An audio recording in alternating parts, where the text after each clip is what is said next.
and some producers from outside of Belfast, and thank you for being here tonight. And I also want to welcome our candidates. Thank you for being in Belfast.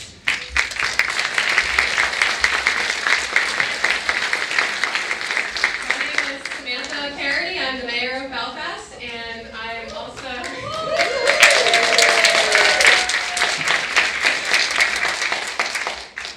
a registered nurse. I work here at the hospital in Belfast, and so I'm coming from work, so I am wearing this purple uniform. Was biking from work, but I know what it takes to get here on these evenings and to be engaged in this process. To be a part of this political discussion, and I really appreciate you all being here tonight. So, thank you.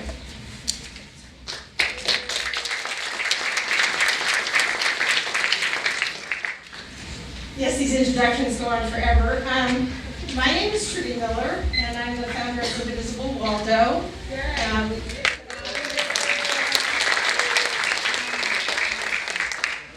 We're a grassroots resistance group with members from Lincolnville, Northport, Belfast, Searsport, and Osborough. One each, just kidding. And we have been active for over a year now. Our goal is to mute the effect of the current Republican administrations in Washington and Augusta.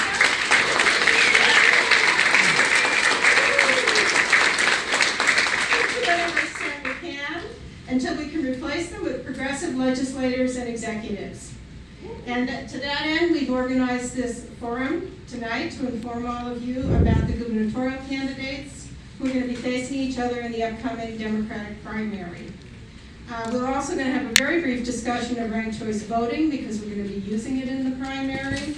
And so just a short introduction, and it's also on your handouts what the ballot's going to look like for the gubernatorial candidates. So it's thrilling to see so many people here. I think there's been incredible engagement in all the meet and greets and the fora that have been going on. It's just fabulous. And as Samantha said, we really, really encourage everybody who's eligible to vote in the Democratic primary. Tell your friends. This really matters. And regardless of the outcome of the primary, no matter who wins, we have to vote in November and turn Maine solid blue. Yeah!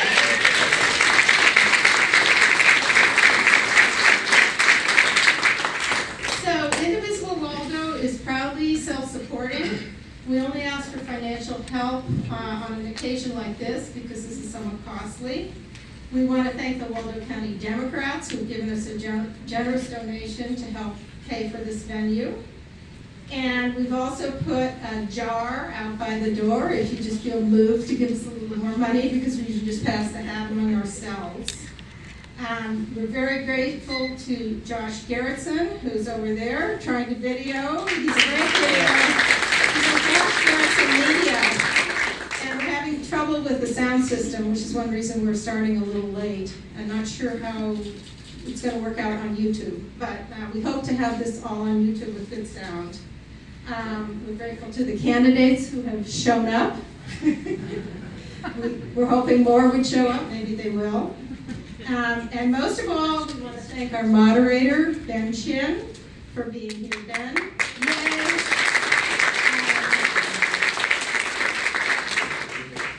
Many of you know this, but Ben has been the political director for the Maine People's Alliance since 2011. He has led legislative campaigns around the state budget, taxes, workers' rights, health care, family care, and voting rights. He also leads MPA's electoral work. He has run for office himself in Lewiston, where he lives. He knows Maine's progressive politics from the grassroots to the State House, and we are very happy he is here tonight to lead this discussion. Here's Ben.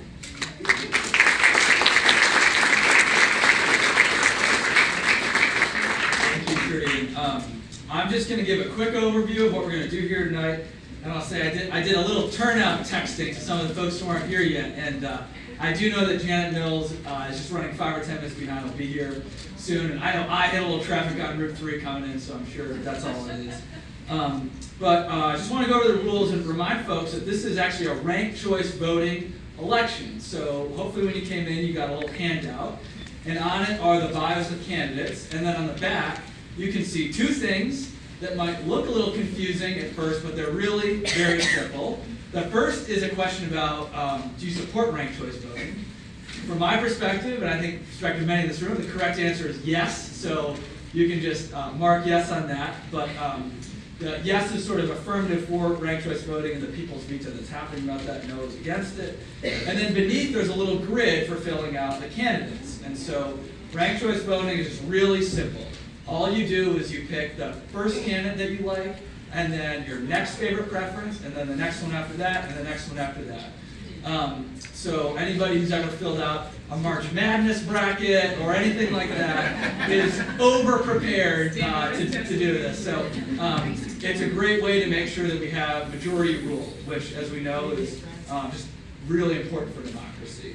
And then just a couple words on the format for tonight. So Indivisible Waldo did a lot of great work soliciting comments and questions from all of you ahead of time.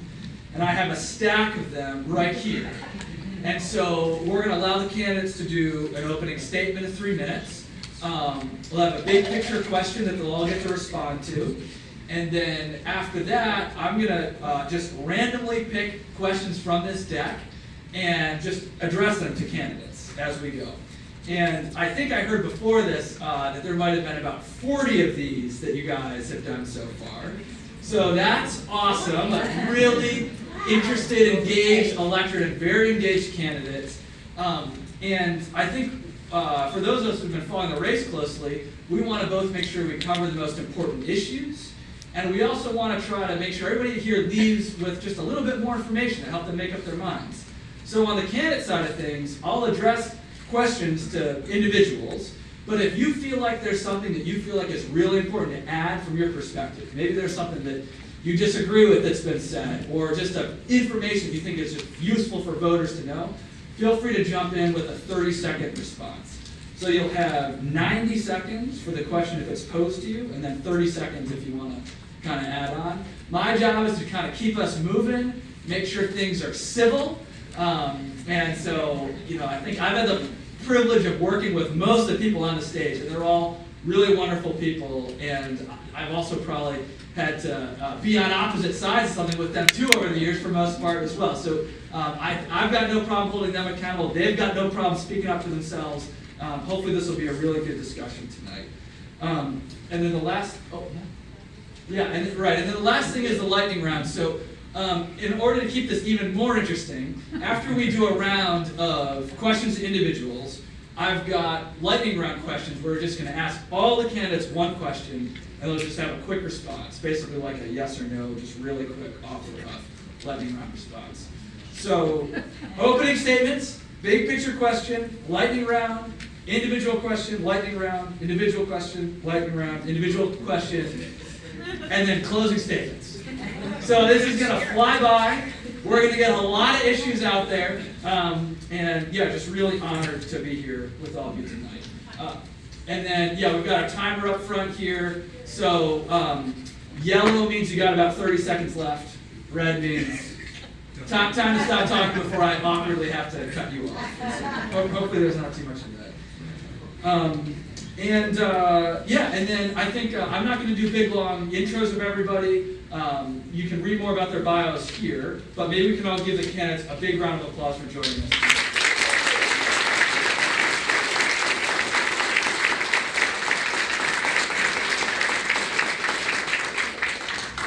So we'll just go down the line, and I'll sort of vary who starts each time. And we'll start on my left, of course, with Janet Mills. So Janet, if you want to just give your opening statement, please. Sure. Well, I can do this. Can you hear? Yeah. Thank you. I think you know me. I hope you know me. I've been your Attorney General for the last 5.5 years, and 2 years before that, before I took a sabbatical from the Republican Party rule. I grew up in Farmington, about 70 miles west of here. I got to know my neighbors and my community by delivering newspapers to them as a kid, and then by waiting tables and serving, meatloaf and mac and cheese as a teenager at the Shiretown Diner. And, growing up in Western Maine, I learned a few things about Maine people, about our towns. One of them is that we really do care about each other. We have compassion for one another. And we've lost some of that in the last 7 years, and I want to bring it back. The other things I learned growing up in Western Maine are that we expect people not just to talk the talk, but to walk the walk, and that we don't tolerate bullies. So when I went away to school and came back, became a lawyer, I started lobbying on some things voluntarily, volunteering at the legislature, working on women's issues, domestic violence, sexual assault, displaced homemakers, and I noticed that all our bills were going very well, very swimmingly until the end, and then they get killed in the back room of the Appropriations Committee. And my friends and I, we got together, and 4 of us got together, we started something called the Maine Women's Lobby. And I am very proud. The Maine Women's Lobby is now the longest existing women's lobby group in the country. And they've done so much for the people of Maine as a lobbying presence in the legislature. I'm also proud that I'm the only candidate who's been endorsed by Emily's List. And that's not an easy thing. They really vet you pretty strongly. It's not a knee-jerk thing. And they gave me the 3rd degree, and I passed, and they endorsed my campaign. So I'm very proud of that. I've always stood up for women's issues. I've always stood up for Maine people. In the last few years, it's been pretty difficult, as you know. Sometimes I feel like a lone voice in the wilderness.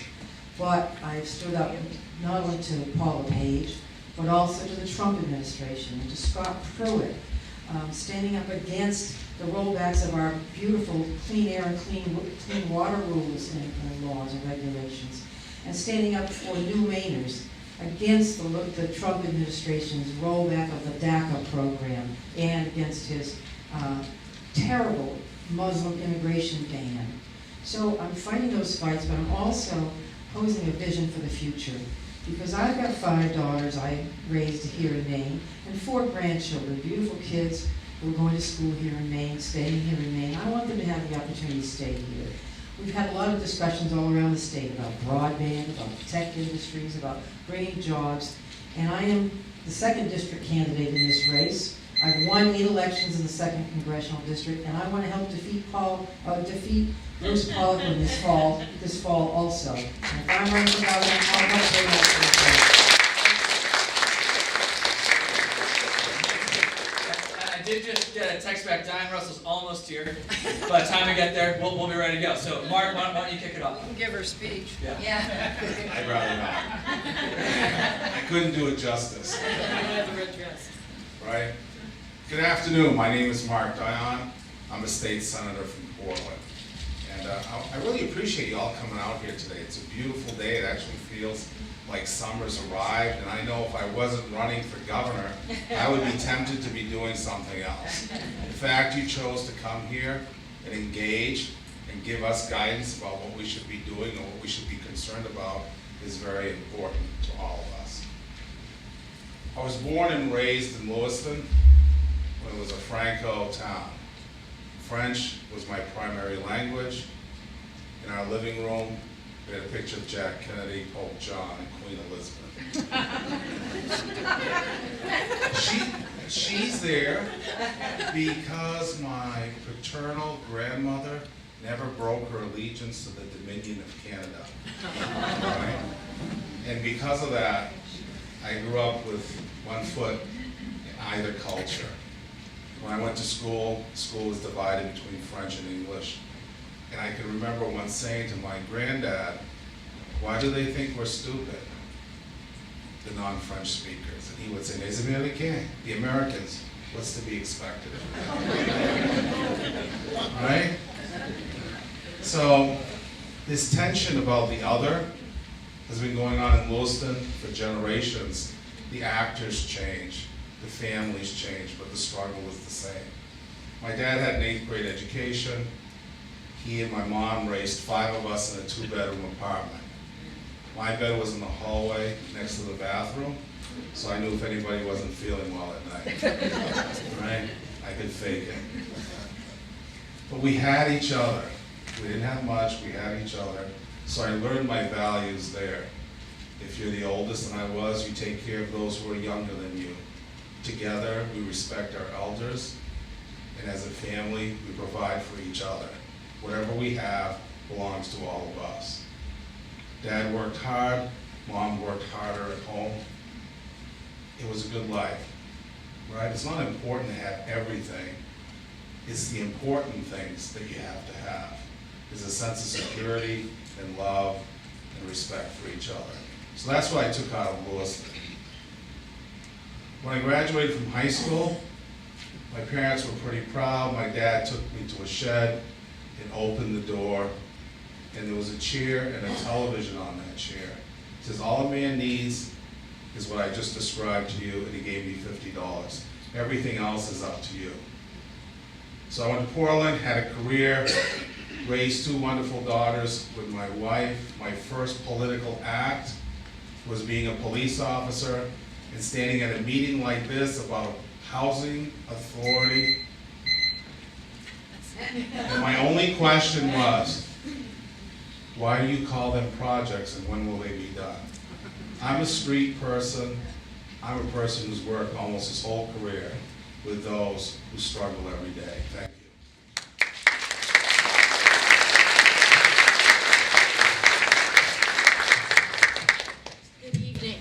Thank you for the invitation. I'm Donna Dion. I'm from Biddeford, and I'm 66 years old. I was born and raised in Biddeford, and have been married 40 years with my husband, Mike. We have 1 son, Gary, and we have 2 granddaughters, Michaela and Katana. They're both in college. So my family is small, but my life has been big, because I've always been what they call a fixer. Since early childhood, my mom and dad would have stories that if someone was crying, I was out there consoling. If someone broke something, I was trying to fix it. Didn't always fix it, but I would try. And so as I got older, we were in a medium-low income family. I didn't realize we didn't have a lot of stuff because we had a lot of stuff. You know, hand-me-downs was a tradition, and that was okay. I didn't know there was any way else to do it. But as I got older, I realized that you have to fight hard for everything you have. And so I was sort of that little train going uphill. I can do it, I can do it, I can do it. And lots of times people said no. And being a female is not easy. And when we were younger, it was even worse. You know, it was the guys that got the attention playing baseball and whatever else. Well, as I got older and I found out that I was actually doing really well in school, but I had no money to go to college. Within 3 days from graduation, I was at an interview and I got accepted, and I went to school in Machias and got my degree in business. I'm a finance person. I have 45 years of diverse professional, legislative, and business experience. One of the things I found is my whole training of my 45 years of work was getting me prepared to be your next governor. I was able to work with individuals every day and be able to work with individuals who had different tags. That wasn't important. It was important for us to have ideas and move forward. I became mayor of Biddeford. I was there for 6 years. I was the only female that has done 6 years as mayor in that community. And we had also, what takes place is I could be mayor, but I'm also was the chair of the school committee. You want to talk about 2 vulnerable groups, putting them together and devising one budget. They both wanted the same dollar. We also had a tremendous air toxic ordinance problem there because we had an incinerator in the middle of our town. We created at that time the strongest air toxic ordinance. UNE sits in the middle of our town, had not expanded, and for 15 years tried to do so. We, within 3 months, had created an institutional zone, and their expansion took place. That's who I am. I'm a fixer. I look for things. I need to talk to people. I don't care what tags they have. The end goal is we resolve it, we move forward, and we make Maine a better location. That's who I am. Remember Donna Dion. Thank you.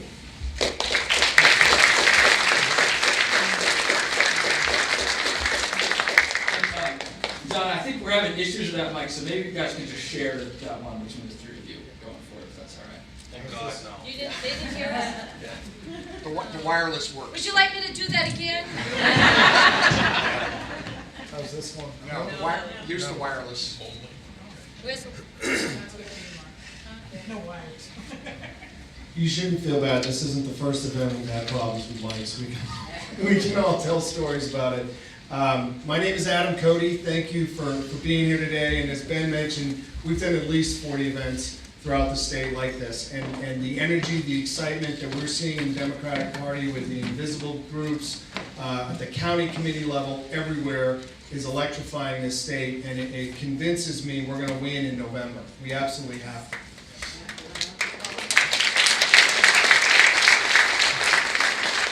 So, quick piece on me. Born and raised in Sanford.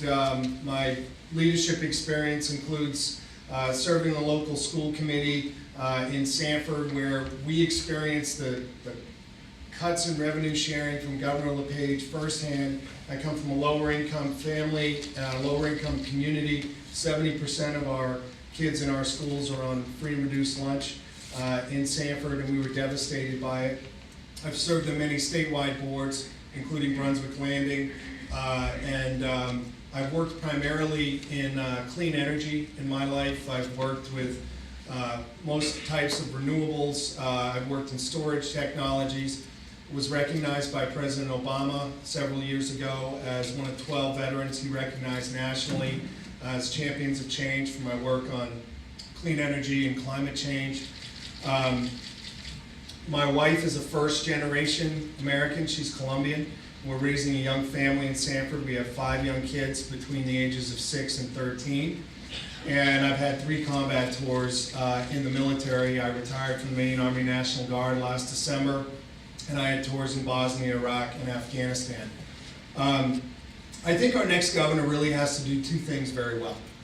The first is to restore a sense of civility, humility, service, dignity back to state government. I mean, that is something that we're losing at every level, from the local level to the state level, and God knows at the national level right now. And the second is, particularly in Maine, we really need a transformational governor. We have the oldest population in the country. We're one of 2 states where our population isn't growing.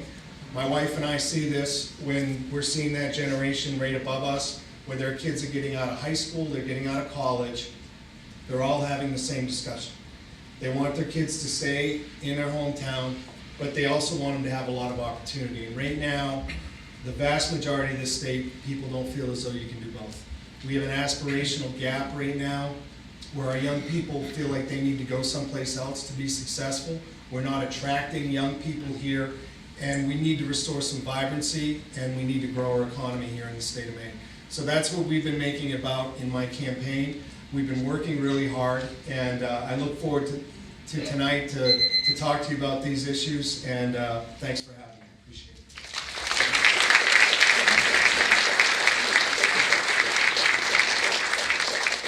Thank you so much for coming. I'm Betsy Sweet, and I am so proud to run for governor with these incredible people. I usually am last because my name is last in the alphabet among us, and I always say, I'm so glad you got to meet my cabinet first.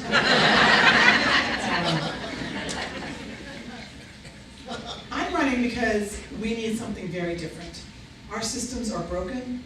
I think people feel, I'm sure we all feel, like government is not working for us anymore.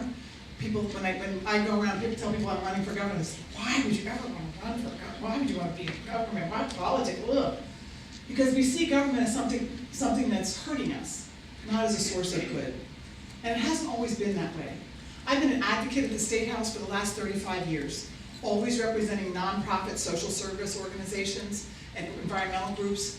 And my whole life, I've been trying to bring people together to make sure voices are at the table so that we can actually do something better, make things better for people.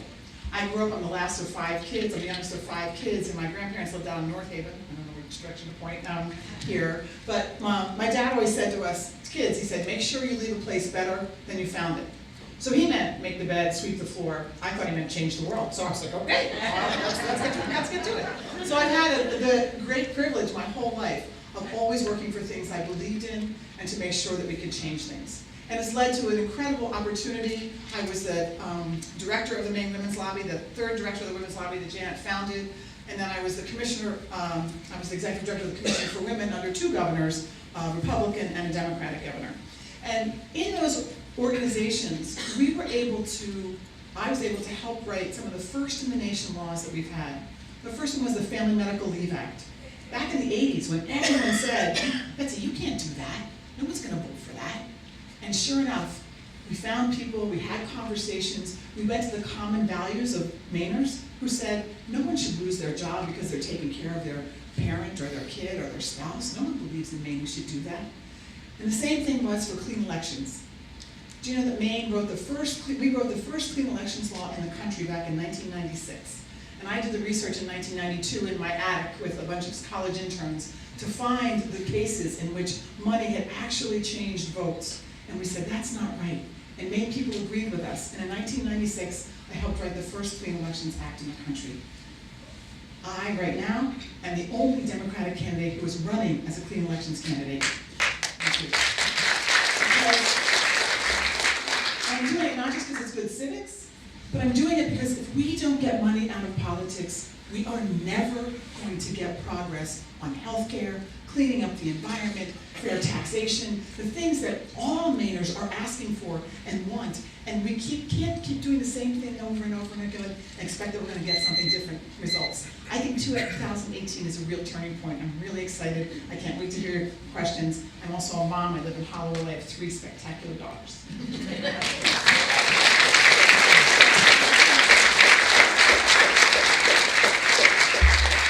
Good evening, my name is Mark Eves, candidate for governor. It is great to be with you this evening.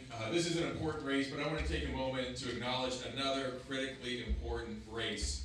Aaron Herbig is here. I served with Aaron in the state legislature for 8 years. You guys have an opportunity to flip the Senate, so vote for one of us, but make sure that you vote for Aaron Herbig.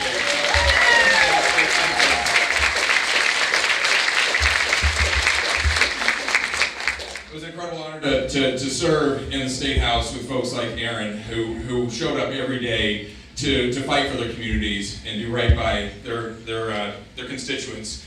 I never thought I was ever going to run for elected office, certainly not in 2008 when I went home to my wife Laura.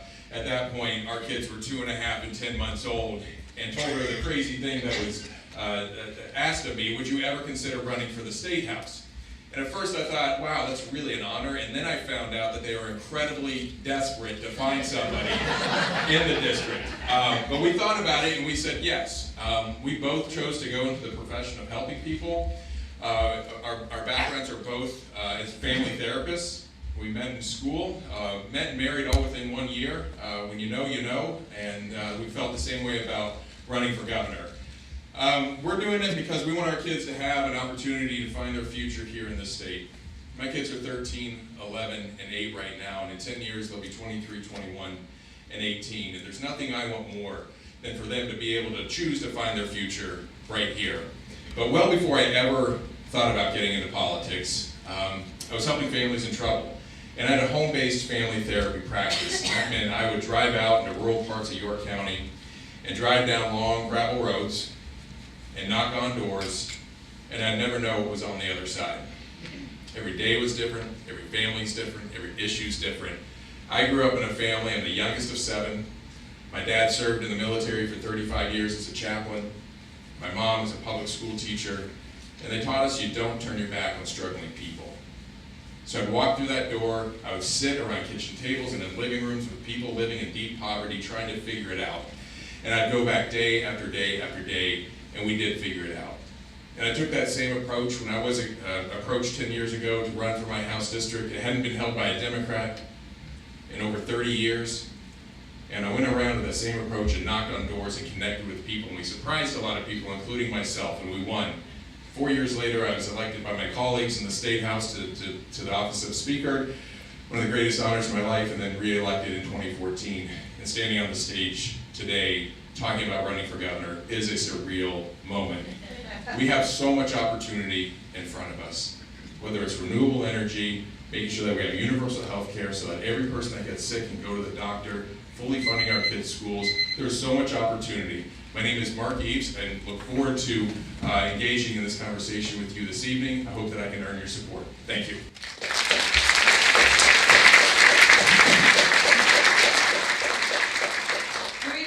My name is Diane Russell, and I will be late to my own funeral. And sadly, I didn't get to stop at the co-op for my normal cup of coffee, and I certainly didn't get to stop at the Chicken Barn, which is one of my favorite places to go. So it's great to be here this evening. I am running for governor to put power back into the hands of people where it belongs. For too long, power has been stolen from us, it has been taken from us, and I think this year is not about a blue wave, it is about power. Who has it and who doesn't? And I think that's really important when we look to go to November, about who we nominate in the primary, who has been fighting to put power back into the hands of real people. How many people here worked on the ranked choice voting petition? Thank you. So back in 2007, I had this crazy idea of bringing ranked choice voting to Maine. And they said you couldn't do it, it can't be done, right? Nobody's gonna understand it because it's too complicated. But then I kept introducing legislation and it kept getting turned down. And Dick Woodbury and I, in 2014, introduced a citizens initiative to bring our case to the people. And against all odds, we got it on the ballot. And then we went out and we educated people about what RCV can do. And we asked people to dream bigger, that maybe people should have the right to vote their hopes, not just their fears. That we should change the entire election system that puts power back into the hands of real people. And so we got it passed. And then it got to Augusta, and the politicians up there, some of them, basically said, we basically told politicians that we wanted a better election system so that we could get better elected leaders. And they said we were quite content with the leaders you have, right? And so then, there we were, 5 of us, standing there not sure what to do on October 23rd. And so we went in front of cameras and we told the people of Maine that we were going to do a people's veto, secretly having no idea if we were even going to have petitions in time. And so we asked you to go out and to take up arms with your pen and your paper and prove that the pen can be mightier than the sword, and prove that democracy was something worth fighting for. And you did. And we went through a bomb cyclone and a polar vortex, right? What is a bomb cyclone?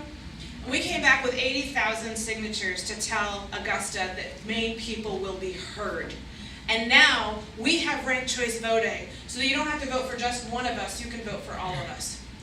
I also led the fight to take down the superdelegate system, and by extension, the corruption at the top of the DNC. And Bernie Sanders asked me to speak. Yes, that was a really big victory. Bernie Sanders asked me to speak at the DNC on his behalf. And I hope, all I kept thinking when I was standing on stage was that I was doing you proud. I want to put power back into the hands of people, but that requires us to change the system, and it requires someone who has the courage and the understanding to change that system. I hope I can earn your support.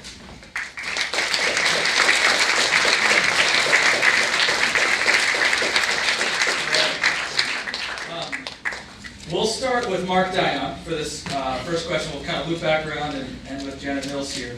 And the question for all of you in 90 seconds, what is the biggest challenge Maine faces, and why are you uniquely capable of solving it? 20 years ago, when I was elected sheriff to lead 250 men and women, manage a 600-bed facility, I gathered them all together and I issued them some bumper stickers as a way to open up a speech on that particular morning. And on that bumper sticker, it said, protecting Maine's greatest resource, our elders.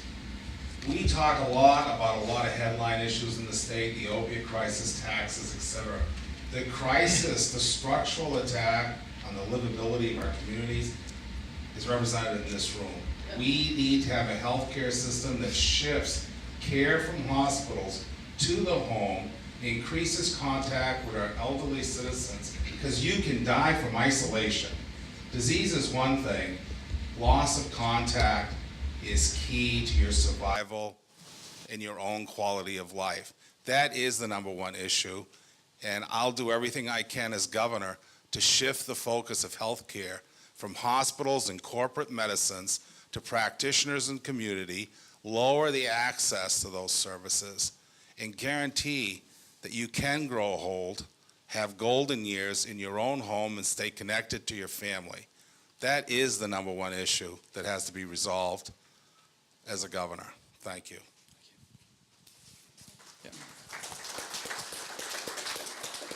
I'm going to stand up because I'm short.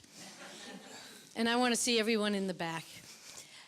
I think economic development takes many phases.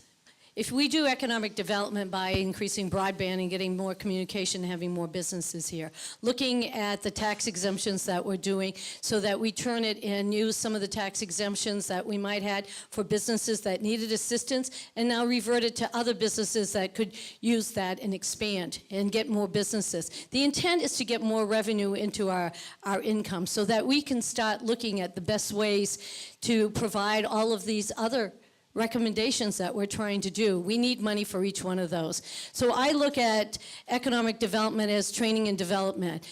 Connecting people with training courses that exist through federal fund.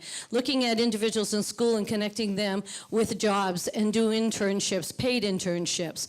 But when you look at all of that, one of the things you have to also look at is a sideline. And as a governor, I can't have one issue. I have to have multiple issues because I should be working with the best people at the table. So I need to look at new revenue, the proper way to use existing revenue. Have we used it as effectively as possible? Remember, I'm a finance person. I'm always looking at the dollar and how we can stretch it, make it better so that we can change the economy, get new jobs, get trained workforce, get people to stay in school, get the jobs that match the jobs that we need, and increase the economy and put more money into the economy. Thank you.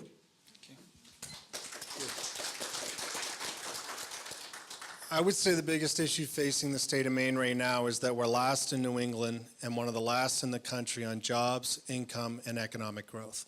Everywhere Governor LePage is talking about having a low unemployment rate, but it's not reflective of the fact that we don't.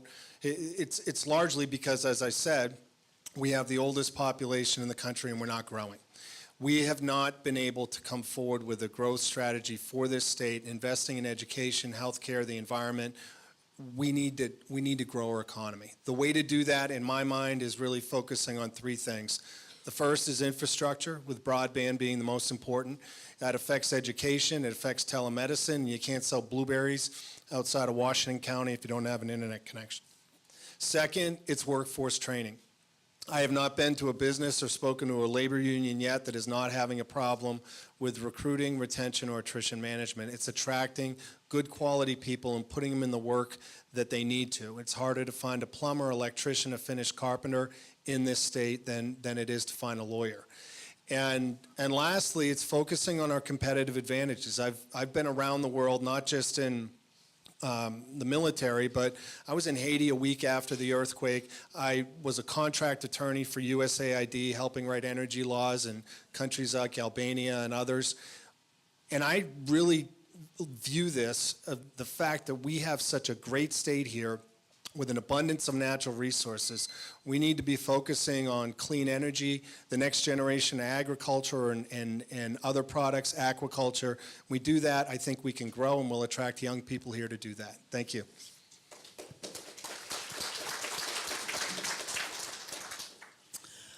I think addressing the healthcare crisis is the number one thing we have to take care of. I think we need single-payer healthcare. I think we need it now, and I think we can't wait for the federal government to do it. And I think it definitely affects our economy. I think many people here, we have an entrepreneurial state. So many people don't follow their passion and don't go after that idea that they have or the sign at the end of their road that they would like to do because they're afraid of losing their health care, so they stay in jobs they hate, that don't inspire them. There are women who stay in relationships that aren't safe because they're afraid of losing their health care. It's not just about health care, but that is what we have to do. I think I'm uniquely suited to do this because, one, I am a creative thinker. I am an outside-the-box thinker. I like to get things done. I know how to work with people. That's what I've done for 35 years. One of the things I think we can do is create a New England compact with other New England states to work together to form a single payer. Imagine if we had single payer in New England and it would be a model for the rest of the nation. I'm already talking to people who are working with other folks in other states about this idea. I have worked on mental health issues, primary care issues, low-income issues, for 35 years. I know how to bring people together. But the number one reason I am most uniquely qualified to address single-payer health care is because I am running as a clean elections candidate. If we do not get money out of politics, we will never overcome the money of the lobbyists for the insurance companies, for the medical corporations, and for people lining their pockets with the sick care system it only works if we stay sick. That's the only way they make their money. And so we have to turn that all around. So, here we go.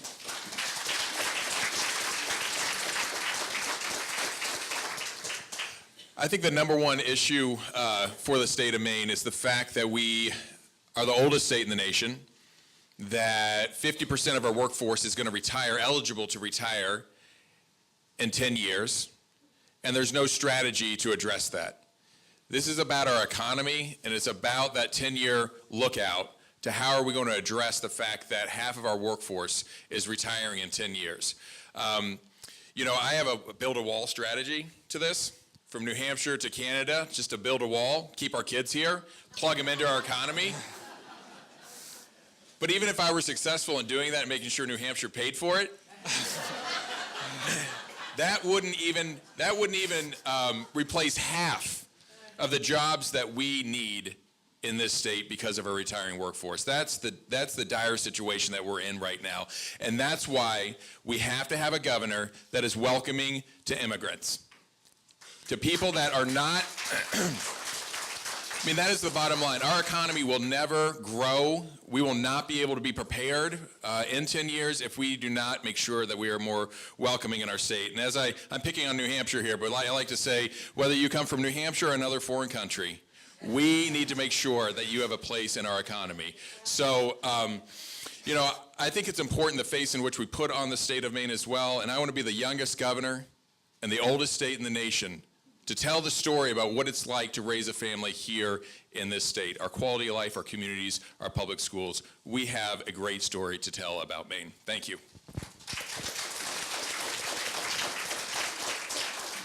I'm feeling guilty about this whole lack of population. Maybe I shouldn't have run for governor. Maybe I should have been home having babies. So as a Bernie girl, I'm going to say something a little controversial. It's the economy, stupid. Here's the thing. We need a new deal for Maine. Like right out of the Great Depression, New Deal. When we do better, when workers do better, we all do better, right? We have to be investing in our people. And that means, yes, we need a single-payer healthcare system. And as someone who's pretty darn good at taking things to the ballot box, I'm willing to do that even if I can't get it through the legislature.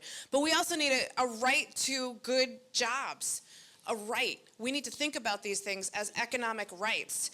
We need the right to organize at work. We need the right to equal pay for equal work and to pay equity so that we do not have women-dominated jobs making less money than male-dominated jobs. We need the right to freedom from discrimination, freedom from sexual harassment. We need the right to a secure retirement, which is why I want to create a public option retirement system to supplement Social Security, very similar to what California did.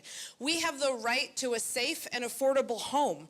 We have the right to clean water and nutritious food, to quality education, and to a public banking system where we, like the Bank of North Dakota, where we can get our money out of Wall Street and start investing it here on Main Street.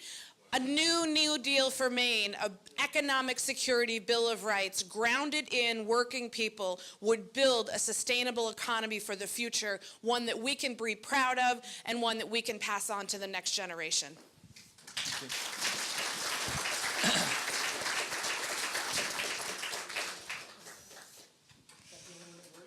Yeah, so Janet, yeah, we're going. Last but not least, yeah. It's a great question. And it's gotten me thinking because I don't disagree with anything that's been said. But I think the biggest thing we've got to do, the biggest challenge, is to break down the barriers in our state. There are emotional barriers, there are racial barriers, there are spiritual barriers. There's a deep sense of isolation out there, not just in the rural areas, at the end of those long dirt roads, but in the middle of our cities. There's a sense of alienation. People are alienated from their government, even from their local government. There's a lack of transparency. There's a lack of trust. You know, growing up in Maine, I feel like we can reinvent ourselves. We can, whether the issue is bringing new Mainers into our society and welcoming them and enjoying their productivity, their part of our economy, whether the issue is paying for education and making sure schools are equal, reducing the disparity between Cape Elizabeth and Fort Fairfield, for instance, whether the issue is new jobs and new economy, broadband in as many areas of the state as we can afford to do it. The issue is repairing the trust that people lack in their government. I feel I can do this because, and look, I won 8 elections in the 2nd Congressional District. I grew up in a Republican family. All the men stayed Republican, all the women got smart and became Democrats. And I married a man who was a widower with 5 daughters. All right? I raised 5 stepdaughters, ages 4 to 16. If I can do that, I can run state government. I also worked across the aisle to forge 7 budgets in 4 years in the Appropriations Committee, and I'm proud of those accomplishments, too. Thank you. All right.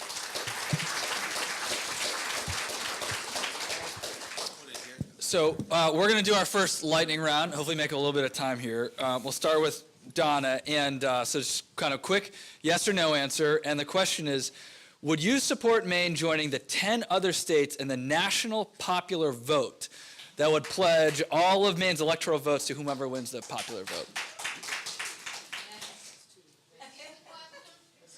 So would you support Maine joining the National Popular Vote Compact? So this is a little bit of a workaround. I'll just explain it really quickly.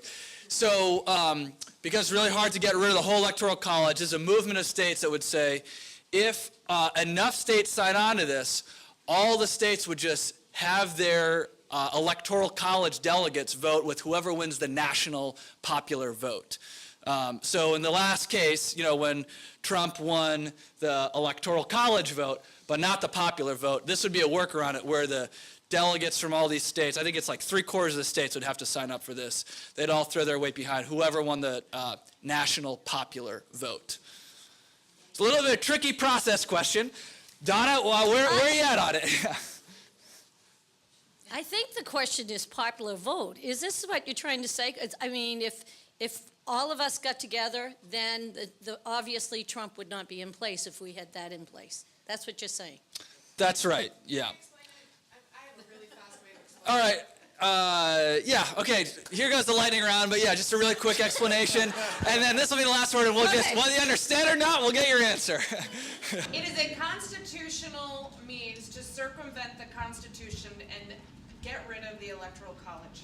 Right. Yeah, that's, if you understood that, yeah. Adam? Did you answer it? No. Yeah. I'll say I really like the. Oh, okay.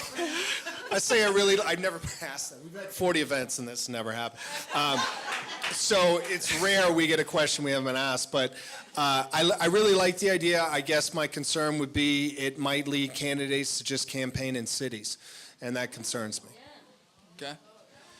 Yeah, certainly a value from mine that we would absolutely, the popular vote would win, and I think we should move in that direction. So if this is a move in that direction, then yes. Okay. Yes, I would support that as governor. Okay.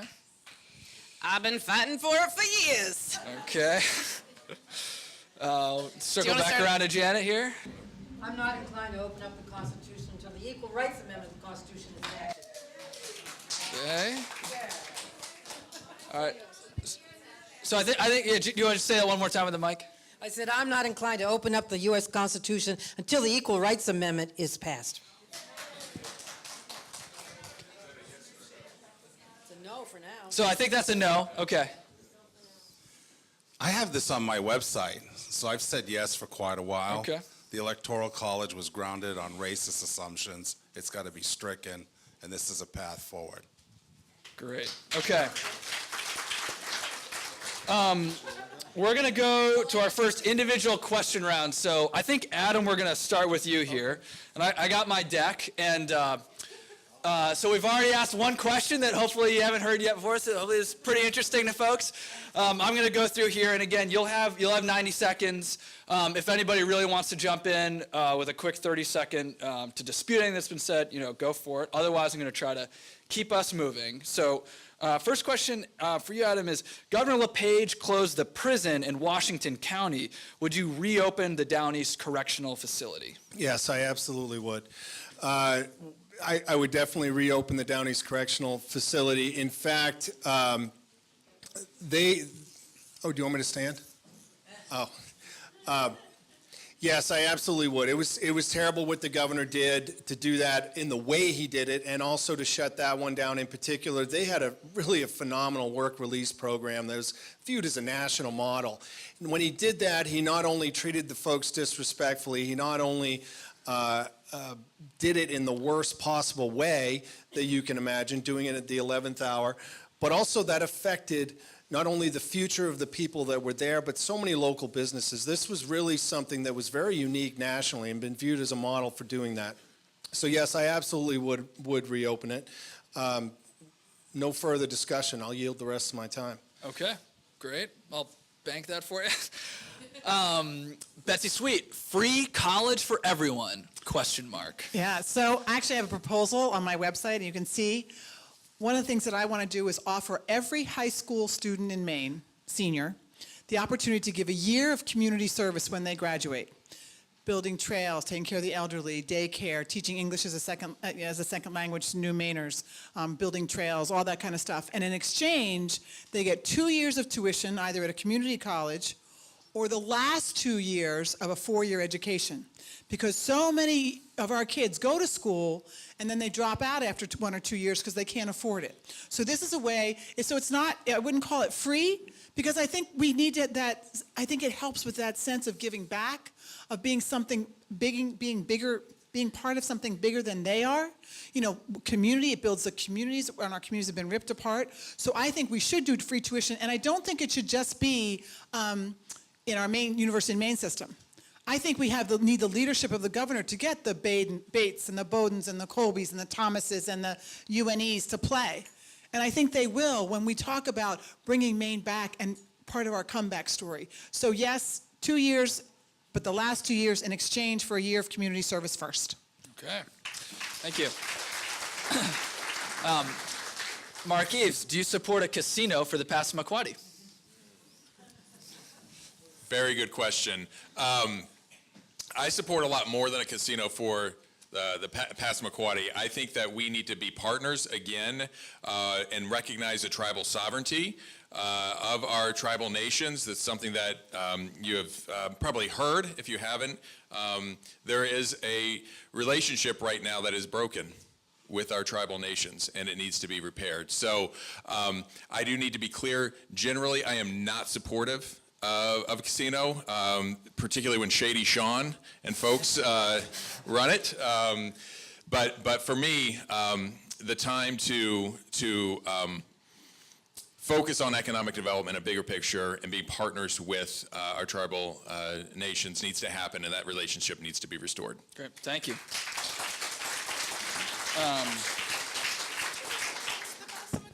Diane Russell, how should the opioid crisis be handled? Great question. So for folks who have been from Maine, born and raised here, we know, especially rural Maine, I'm from Bryant Pond, we know that the opioid crisis didn't happen overnight. That this has been brewing since the late 90s, and politicians have refused to deal with it. And when you look at what happened in Washington County, where the pharmaceutical companies came in and targeted Washington County, they were the canary in the coal mine. They were the pilot project for the country. They really targeted Maine, and particularly poor parts of Maine. That is unacceptable, and now we have a mess to clean up that, of course, they're going to privatize the profits and socialize the costs, right? So what we need to do, in my mind, is we need to open up addiction treatment clinics in the regions of the state that are hardest hit. We've been working really hard to destigmatize addiction, but we also have to destigmatize the actual treatments that are working. Dr. Sanjay Gupta just did a special on CNN a couple weeks ago about how medical marijuana, and I'm the gal that legalized marijuana, you're welcome, Waldo County, I know you love it. Let's be honest. But the fact of the matter is medical marijuana is working to get people off of opiates, and we need to make sure that that's part of the treatments. We also need to look at safe injection sites, which is like hitting the third rail, but we have to talk about that because it's working in parts of the country and parts of the world where they are doing it. So we need to make sure that we have wraparound services so that we can get people into treatment. And this is, again, why we need Medicaid expansion and Medicare for all to pay for that treatment. Thank you. All right, we'll have the microphone come back down to Janet Mills. So the next question is, inequality in Maine is growing, and the legislature has given 4 major tax breaks that primarily benefit the wealthy in the last 6 years. How should the state resource programs necessary for economic development and fighting poverty? 90 seconds. 90 seconds? Are you kidding me? I want the last 3 questions first, because, hey, I was part of the fight to keep the DCF open, and I got a whole plan on opiate epidemic. But how to fix inequality in Maine? Is that what you're saying, basically? And resource the programs to do. I think it's kind of around the budget. Resource meaning Yeah. fund them. Yes, Resource yes. the programs to do. Holy moly. Well, I mean, you're talking about broadening the economy, first of all. Obviously, if you bring new good-paying jobs to Maine, you're broadening the economy. You're raising the wealth status of Maine people and the middle class. So that's the first and foremost thing. Research and development, education, and infrastructure in order to do that, to bring good jobs to Maine. And obviously, I would not refuse federal money for the TANF program, for the SNAP program, for all those poverty programs that we desperately need when 1 out of 5 children going to school is going to school hungry, when we have children dying in their homes, when the state is supposed to be protecting them and they've abandoned them. You know, we've got to address poverty wherever it exists, and that means reestablishing the public health infrastructure that this governor has decimated, bringing back the public health services that we desperately need, enhancing pre-K and Head Start. Only 30% of Head Start kids who are eligible are actually attending Head Start. So we need early childhood education, food services, obviously, and TANF services, and you know, jobs, better jobs in the rim counties and Washington County and Aroostook County too. Great. Thank you.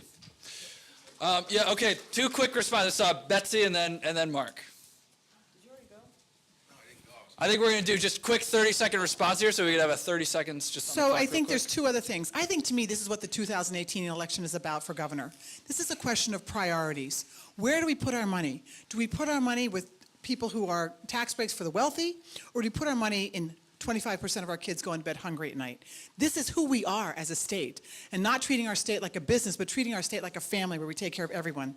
And the other place to get money is we pay more in tax exemptions, that is tax breaks for special interests, than we do on the actual budget that we have in the state. It's time to look at those and actually take some action on those to get rid of them. So. Great. And then real quickly to Mark. I reacted to what the Attorney General was saying, as well as Betsy. Look, nothing's free. If you hear that word from any one of us, we're not being candid. The only way to get the things we talk about is by raising taxes. The question is, are you willing to do it, and who should be taxed? I say we need a more severe graduated income tax to capture money from those who are better positioned to pay for it. There is no free lunch, never has been. Okay. Helpful, thank you. So I think actually this next question is going back to Mark, and then we'll finish up with Don here in this round. So Mark, Diane, Maine has a low unemployment rate, and many employers can't find workers. How would you address that issue? 90 seconds. Yeah. Look, I think there's great ideas among many of us about workforce development, increasing vocational and technical education in the high schools. Tell our young people that the measure of success is not always a baccalaureate degree. You can have pride and integrity in your work life by doing other kinds of things. But the real challenge, when you look at the low unemployment rate, that only captures individuals who want to go to work. I want you to take a walk with me on Preble Street in Portland and see 200 or plus individuals who are standing in line to have something to eat. 200 plus individuals who are racked with some kind of psychological, psychiatric, or physical disability that prevents them from working. I want to take employers there and say, no matter what the program's called, will you hire them? And I know the answer before they open their mouth. It's no. So I'm concerned when I'm talking about employment is not the capacity of our children to succeed. I believe in our kids. I'm concerned about the invisibility of many people across this entire state who've been shunted aside, and there will never be an economic development program for them. That's the challenge. And that's why I want to be governor. Okay, thank you. Yep, quick 30 seconds here. Well, we'll let Adam go, and then next question will be for Donna. Really quickly, folks that are really interested in this, I would encourage you to go to my website, Cody for Maine. We rolled out a 10-page plan, a $75 million bond package that we would put out for workforce training. Spent a lot of time. It's called the Maine Human Capital Investment Fund. Worked with John Doerr, who used to be the economist for the Department of Labor, sat down with labor unions, sat down with businesses, individuals, tried to identify what's preventing people from getting the training they need. And Mark's absolutely right. With respect to the trades or other areas, this is a roadblock carrying people forward. We spent a lot of time building that. That's what I would roll out right away. Thank you. Okay, thank you. Donna, the next question will be for you. Lot of interest from you guys in tribal issues. It's great. So a Maine state governor should embody and model respectful dealings with tribal governments. Are you prepared to work directly with tribal ambassadors? And what specific reorganization would you advocate? Well, I can tell you in 2000 and 2001 that I was sitting with the Penobscot Nation because we were doing the resort casino in Biddeford. And I was a strong advocate. They were going to be doing management. We were going to have the location. So they already know how I feel because I sat many hours at their location, at my location, knowing that what they saw is what they got. There was honesty. There was confidence in there. And I provided respect. And respect is my platform, is listening to individuals and looking at their needs. It's sad that it was voted down in Biddeford because it would have been a very lucrative situation for both them, us, and the state. And so I've already got a reputation to how I would work with them, and I would continue that and step it up and listen initially, as I said, bring the right people to the table. Also, I still have time, so this question that was here, just remember that 3% is an average throughout the state. That doesn't mean we have Millinocket that has 15 to 20% unemployment. And so we need to be training the individuals for the jobs that are available and enhancing the people that have businesses and doing those tax exempts and moving them to businesses who want to expand so that we can get more jobs going. I think I was going to say something, but I figured I'd use some of my time. Thank you. Okay, yeah, sure. Quick 30 seconds from Betsy. We need to restore our relationships with the Native American tribes in the state. It has been broken. We need to reopen the Indian Lands Claim Act because it was negotiated with the tribes being municipalities instead of sovereign nations. We have to give them the rights to their land, to the Penobscot River, and we have got to do this and respect them and move to a state relationship of equals and stop the racism that has happened against our tribes from the very beginning. The time to do that is now, and I'm committed to doing that. Okay. All right, we'll do one other quick 30-second from Diane Russell. I think it's great that we're starting to see the Passamaquoddy and the Penobscot Nation and all the other tribes be taken seriously. But some of us have been fighting for years on this issue, so it's great to have recruitments.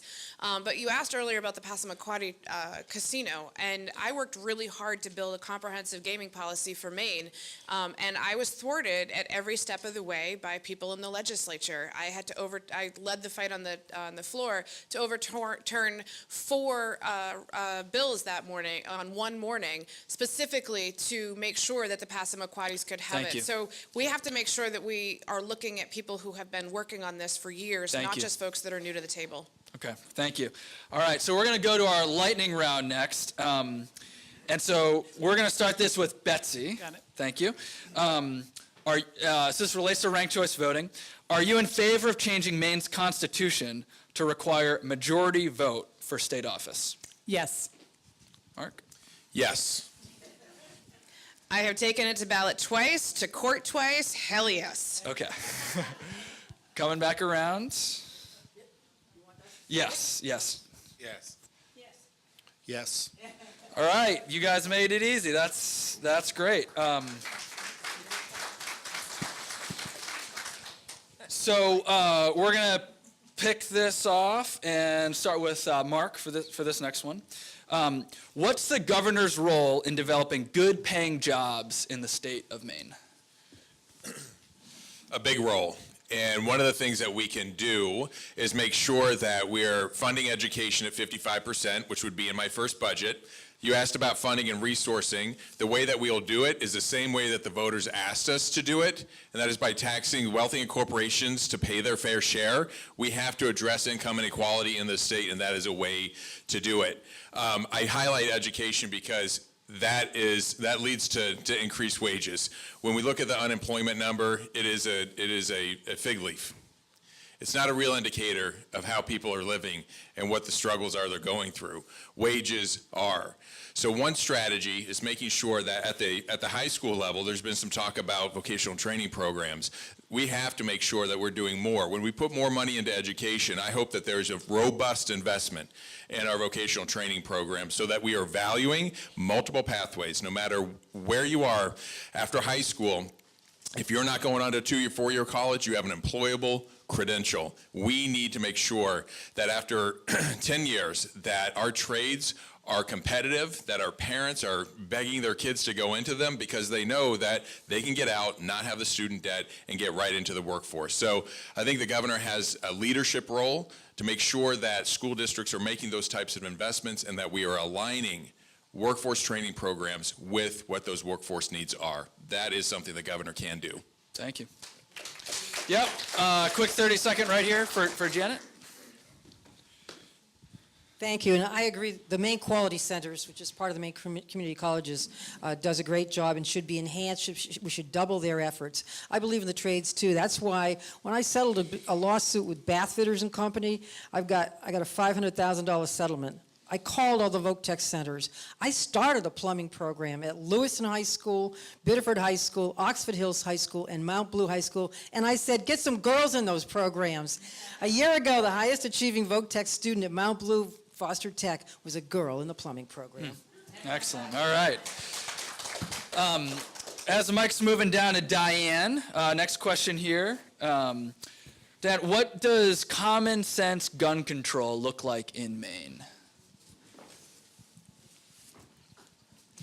So I grew up in Western Maine, and I had a doe permit by 12. I'm reasonably handy with a weapon and was trained very well by my dad and all of his friends. So I understand the historical culture and the gun culture in Maine.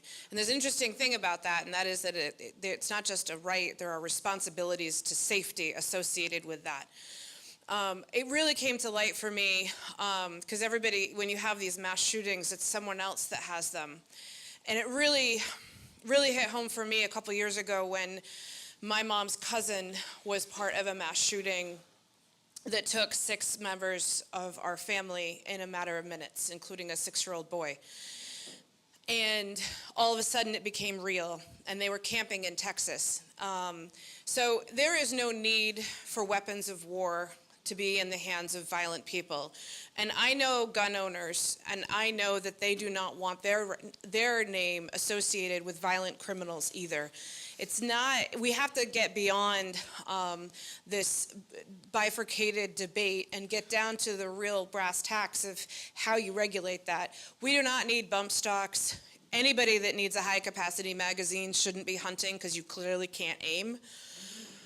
And we seriously do not need weapons of war in our schools, and kids should not have to worry about going to school and not being able to come home. Thank you. We'll bring that mic back around. Next question will be to Janet. What can you do to increase understanding between Democrats and Republicans? Come to my family dinners. Yeah. Like I said, my brothers all stayed Republican. My father was Republican. My mother switched to Democrat when she died a Democrat. My sister's a Democrat. I'm a Democrat. But you know, what was the question again? How can you build trust between Republicans and Democrats? Well, don't forget the Green Party too. We have other parties in the Maine legislature and other parties in society we got to work with, need to work with, and you know. When we talk about Republicans today, we're usually referring to the Tea Party Republicans because they've sort of taken over, at least in the House of Representatives and the House caucus. That's a different cat. That's a different kind of Republican than the ones I knew growing up. And I knew Margaret Chase Smith and Bill Cohen and even Olympia Snowe. They're not Tea Party people. My father was sort of a Teddy Roosevelt Republican. He was an environmentalist and a liberal on many social issues. He fought for the first civil rights acts in the Maine legislature. And Harry Richardson was a Republican who fought for all the consumer laws that we have on the books and the environmental laws. We have a lot we can find in common. We have to find common ground. I'm not going to stereotype all Republicans as, with one brush, because I think we can find common ground with them, whether it's on a budget, a major budget, or environmental issues, or education issues, or tax policy. It's possible, and I know how to do it. Thank you. Mark, please describe the most difficult fight you ever fought and won. In which one of my lives? It does not say. Feel free to, whichever's most interesting. I think the most difficult fight, I'll reserve it as a representative. When I passed the first background check bill. All right, I worked 18 months behind closed doors with Republicans and gun shop owners and the people that wear orange shirts and scream at you in the hallways that you're taking away their guns. It was hard work, okay? And I learned that you don't demonize people. You can hold them accountable. You can have distaste for their position politically, but it cannot be personal. We passed that bill, and the governor vetoed it. So it was a win for the legislature. They did the right thing, and it passed by 2 votes in the Senate. And we were disappointed by a governor who didn't have the courage that I expected him to have on this particular issue. Thank you. Donna, yes. Next question. What's the best strategy to achieve universal health care in Maine? Well, first of all, we need to figure out how we're going to pay for it. I mean, we all want single-payer, universal insurance. I think we're going to have to start on a state level. Obviously, it's not going to be throughout the country. We need to look at an audit. One of the things that's my key thing I write in paper, that we need to audit the Medicaid fund. So we need to look at how much money we have, what we're expensing right now.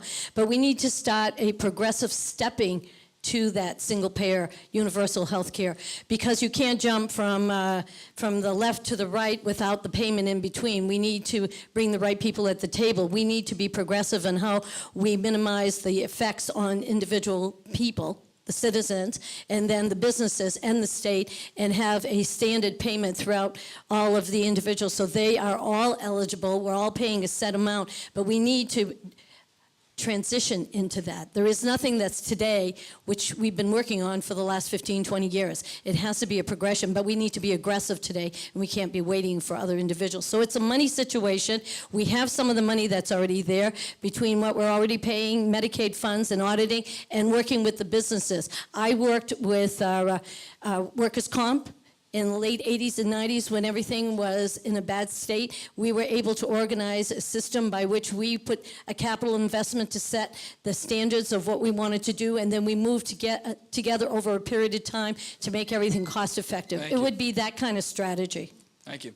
And I see 3 quick responses, 30 seconds each, or briefer if possible. I'll be very quick. There's a group called Maine All Care that's been working very hard to address this issue, and many of us have sat down with them. They're doing a study right now to really focus on that and how we can afford it and how we can roll it out in Maine. I know I'm really excited to look at it, because we haven't actually done a study since 2003. Betsy's spent a lot of time talking about a New England partnership, which I think is a smart approach as well, and it sounds like she wants to talk about that. No, I already talked about that. We are already paying for not having it. We have to look at that.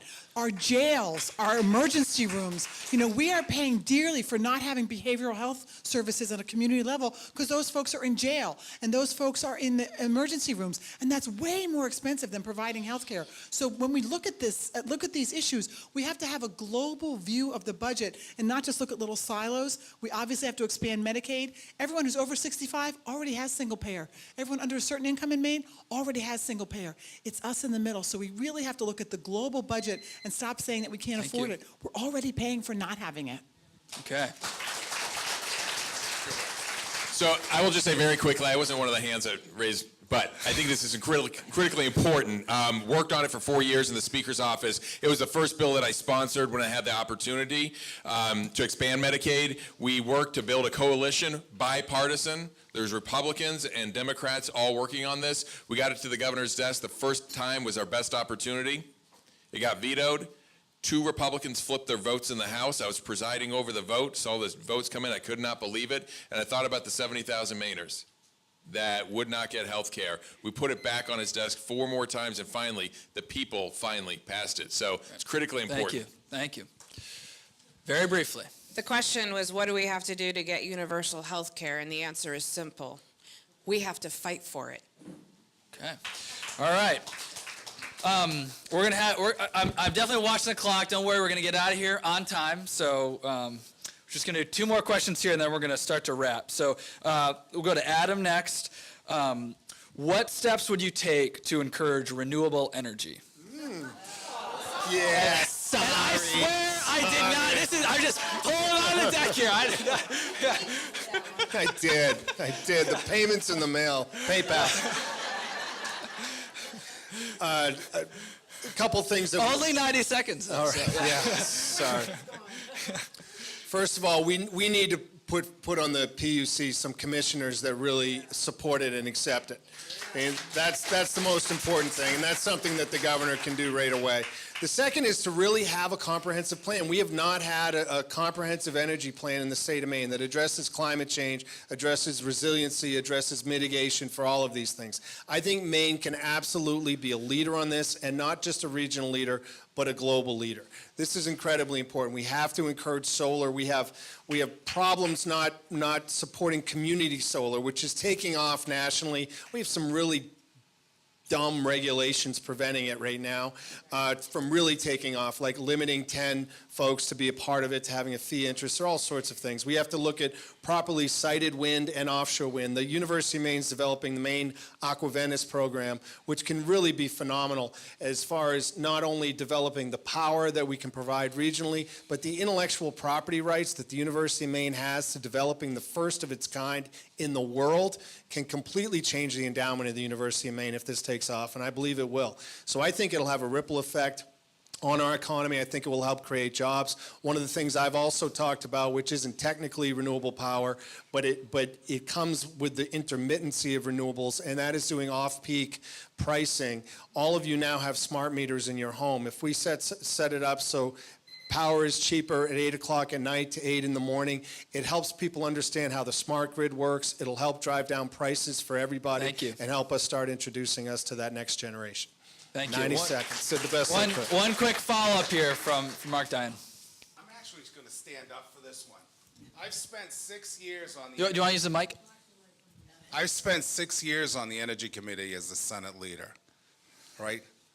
Renewable energy is so attractive. It's attractive, right? I was going to use the word sexy. Maybe it's inappropriate, but that's what wants to roll out for a moment. No, windmills can be. Solar gleams, it's nice, but here's the point. Solar represents 1% of the electric market. I'm willing to support Adam's vision, but I'm going to tell you, like I tell my kids at Christmas now that they're adults, there's a price to that list your children leave you. All right? If you're willing to accept increased electricity costs in order to see those investments occur, then we can have it. You can have a lot if you're willing to pay.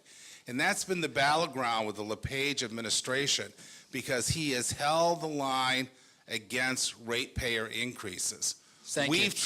We've tried to increase it so those investments occur. Thank you. Okay.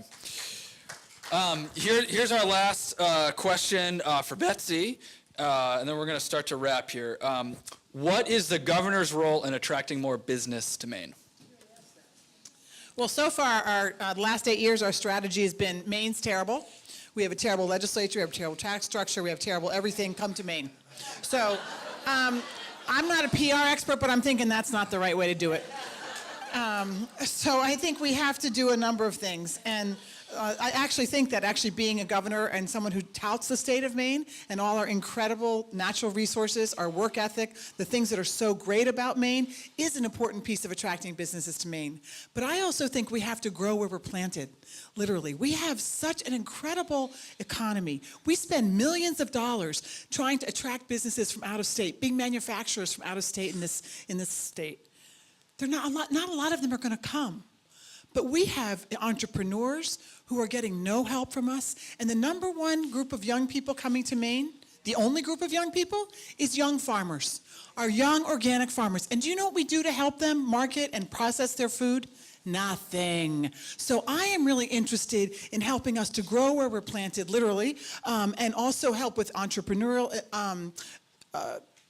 culture of entrepreneurial ventures and helping research and development, because I think using what we have and growing what we have is going to be way more successful than trying to offer tax breaks and low wage and give away our tax dollars to bring people here who don't want to be here. You guys know MBNA, right? We gave them the farm, and how long did they stay? 3 years, 4 years, 5 years? Okay. Anyway, I think we have to grow where we're planted. Thank you. So we started a couple minutes after 7:30. We're going to end a couple minutes after 7:30. We'll just modify this a little bit. We'll start with Diane. We're going to do a combined closing statement and lightning round. So, yeah. So what I'm gonna ask you the lightning round question, and you'll have to answer it quickly because you'll only have 90 other seconds for your closing statement. So how long do we have total? You'll get 90 seconds here. And the lightning round question is, who are you going to vote for second on your ranked choice voting ballot?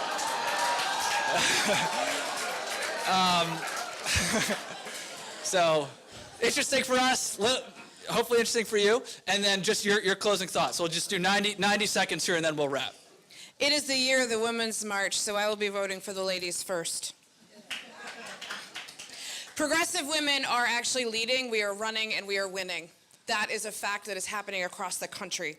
But the thing is, we have 50% of the candidates, the Democratic candidates for the Maine House, are women. We have more women running for governor under the Democratic ticket than we do men. We had to work 5 times as hard to be taken half as seriously. We want women in positions of power. But as a party and as a society, we have not figured out whether or not we really want powerful women as leaders. That is a really important question this year. I want to ask you, if any of the gentlemen at this table had led the fight before Colorado and Washington State successfully to legalize marijuana, if they had led the fight to get ranked choice voting on the ballot, not once, but twice, and through 2 court cases, if they had led the fight nationally to take on the superdelegate system, if they had brought down the DNC corruption, if they had delivered a national speech that was repeatedly equated to not Donald Trump's, Barack Obama's coming out speech in 2004. If that had been a guy, would there even be a primary? That is a really important question. I get told a lot, you're a great activist, you're a great organizer. I am your progressive leader, and I am asking to be your commander-in-chief. Okay. We'll bring the mic all the way down and hear from Janet. Got to keep, we'll just... Yeah, not your turn. Yeah, nice try. Yeah, nice try. Yeah. I'll probably decide on June 12th who my second or third or whatever vote is going to be for, who it's going to be for. Listen, you know me as Attorney General. I want you to know me as your governor. I plan to win this election. I plan to take back the Blaine House for all of us. You do know I've always stood up for Maine people. You know, I've done what I can with what I've got. I'm about getting the job done. When the governor said that Narcan doesn't save lives, it only postpones death, I took settlement monies from pharmaceutical settlements, and I bought a room full of Narcan, and I've been giving it out across the state to police agencies, 80 police agencies now. We've saved 549 lives with that Narcan. I'm about getting the job done. When we talk about Medicaid expansion, I worked for 6 months. My office worked very hard with the tobacco companies to bring home an additional $35 million to the Fund for Healthy Maine, which can go right to Medicaid and help fund Medicaid expansion this coming year. I've stood up to Paul LePage when he tried to take health care away from Maine kids, and to Wall Street giants and Big Pharma. And I have a vision of Maine. It's a Maine that is undivided, that is prosperous north to south and west to east, a place where we do create our own renewable energy here at home, where teachers are valued and children are kept safe. I'm running for governor because I truly believe that the best chapter in our state's history is yet to be written, and I want to write it with you. Thank you. Thank you.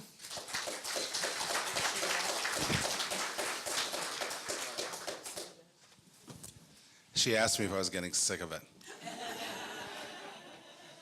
There's a danger in being a politician. We all fall in love with our own ideas and our own words. So going to the ranked choice voting piece, Cheryl, if you're at home listening, I'm voting for you. That's my wife. And I'm going to reserve the right to exercise my judgment when I go in the polling station. We don't know enough about ranked choice voting. You know, we don't want to play coalitions or ideas. On any given day, I agree with Janet, and I might with Mark or Adam. But when I get in there, I'm going to have the hard decision just like you. My colleagues are qualified. I believe I can be the next governor because I've spent 40 years in public service. I've worked at the city level, the county level, the state. I've served 6 years in the House of Representatives and chaired 2 of the toughest committees you could have, utilities and criminal justice. I've gone on to the Senate. I've spent my entire career advocating for people who have little. And it bothers me that some would look at that because it's traditional money, it's dirty money. Traditional money is not dirty. If you check my bank account, we don't have much. But the people that I'm representing, when they give you $5, $10, $20, that means something because that's a big piece of who they are. So clean is nice, but real is better. I'm representing common people, real people that have true struggles, and they need someone who'll stand up for them. Thank you. Thank you.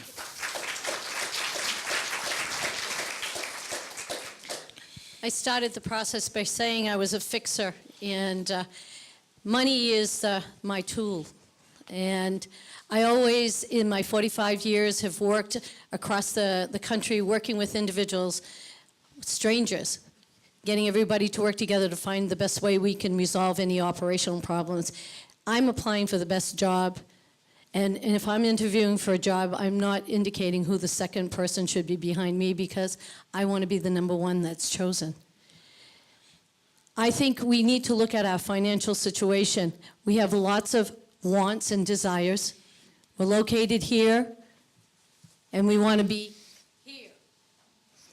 How do we do that? I'm the individual that's going to look at every opportunity. I've been spending the last 4 months looking at other revenue streams that we could add revenue into our coffers to be able to start addressing some of the needs. And that those new revenue streams are not going to injure the people here. Quickly, 30 seconds.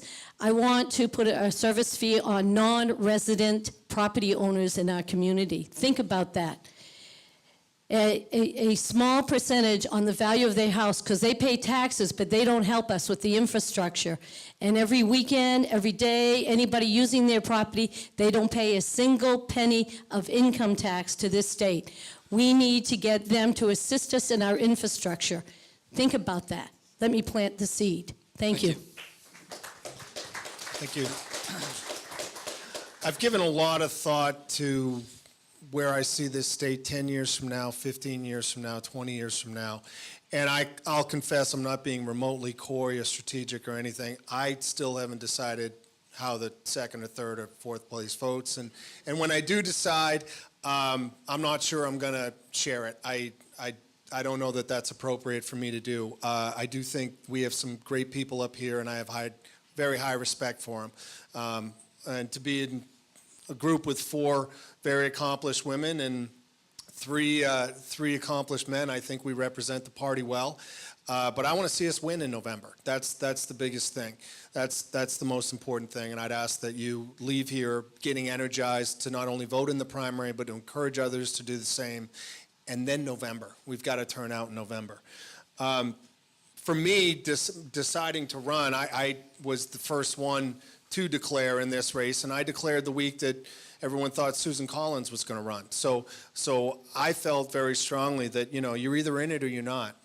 And for me, it's where I see this state 10 years from now, 15 years from now. I really, truly, in my heart, believe we need a new generation of leadership that's going to step up, that's going to be focusing on bringing people together and focusing on growing our economy and changing this state to transforming to what I know it can be. I've traveled around the world and other areas, and I see the research triangle down in North Carolina or Denver or Austin where young people want to be, they want to create. I know we can do that here. My name is Adam Cody. I want to thank you for tonight, and I would love to have your support on June 12th. Thank you. Thank you.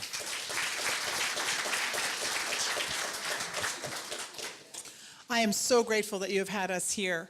And I will say that it doesn't matter which one of us wins on June 13th, I will go to work as hard as I can for whoever it is so that we make sure a Democrat is elected in November. That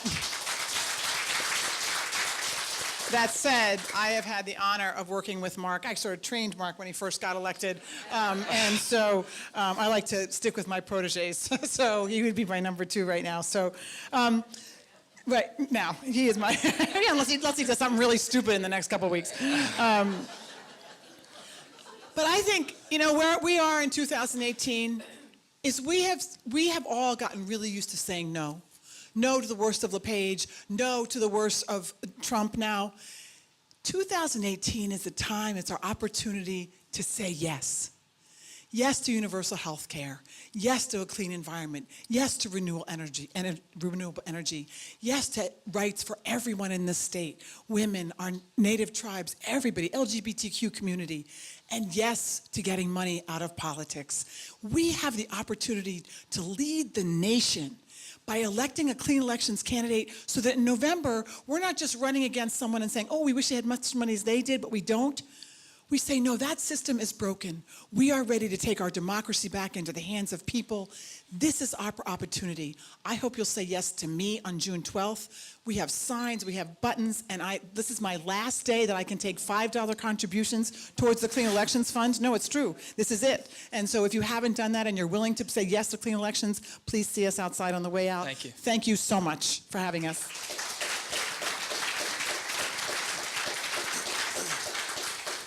Well, thank you, and I'll answer your question first. Not going to dodge it. I've known Betsy a long time. She is my number 2, and her passion inspires me. It did the first day that I walked through the front door of the State House when she met me in the Health and Human Services Committee where I served for 4 years. So the enthusiasm is contagious. So Betsy is my number 2. So for the closer, are you guys ready to be proud of Maine again? Are you tired of being embarrassed by a governor? Yes. So am I, and that's a big reason why I am running. Folks have told me after 8 years of Paula Page, we need a family therapist. I think they're right. I think this is the time to do that. Every day I showed up, I tried to build those bridges, and I didn't respond to the question around, how are you going to connect with Republicans? That's what I did for 8 years. I worked with David Burns, a Republican senator from Washington County, to pass affordable senior housing bond because we both cared deeply about seniors in our communities.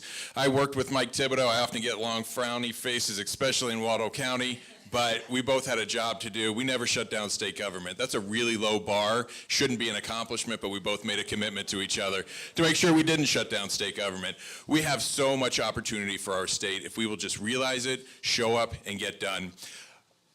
I think it's really important that you all leave this evening with a sense of some differentiation. And we all are great, and it is true. Very proud to share the stage. Leadership and experience matter. I've been there for 8 years. When I walk in that door, I'll know how to get it done with your help. Thank you. Thank you. So thank you to all the candidates. Thank you to Indivisible Waldo. And stick around if you'd like to talk more. Have a good night.